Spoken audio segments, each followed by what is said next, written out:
Tirana vazhdon të renditet ndër 6 qytetet më të shtrenjta në Europë për përballueshmërinë e blerjes së pronës për shkak të rritjes së ndjeshme të çmimeve të apartamenteve dhe të ardhurave mesatare relativisht të ulta.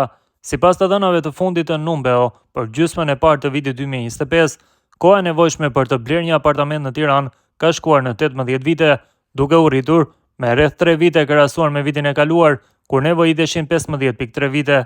Në renditjen botërore, Tirana zë vendin e 37 me 18 vite për blerjen e një apartamenti, në Europë pozicionohet në vendin e 6. Në Europë, vetëm disa qytete kanë një indeks më të lartë për ballueshmërie, si Londra me 19.2 vite, Lisbona në Portugali me 19.8 dhe Spliti në Kroaci po me 18 vite. Pas Tiranës vjen Beogradi me 16.6 vite dhe Parisi me 15.3 vite. Për 2025, Tirana tejkalon Milanon, një ndër qytetet më të shtrenjta në Europë për përballueshmërinë e blerjes së një prone. Në Milano nevojiten 16 vite për të blerë një apartament, ndërkohë në vitet 2023-2024 Milano pozicionoi pas Tiranës.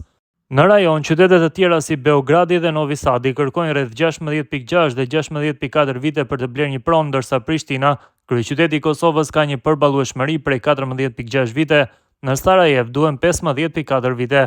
Numbeo e llogarit përballueshmërinë e blerjes së një banese duke krahasuar çmimet e banesave me të ardhurat familjare dhe koston e një kredie standarde.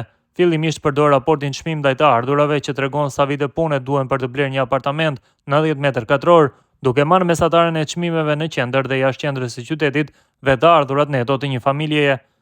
Sipas ekspertëve të tregut të pasurive të paluajtshme, kjo situatë reflekton sfidat e tregut të pronave në Shqipëri, ku rritja e lartë e çmimeve në pos përputhje me rritjen e të ardhurave mesatare ndikojnë drejt për drejt në kohën që duhet për të arritur blerjen e një prone.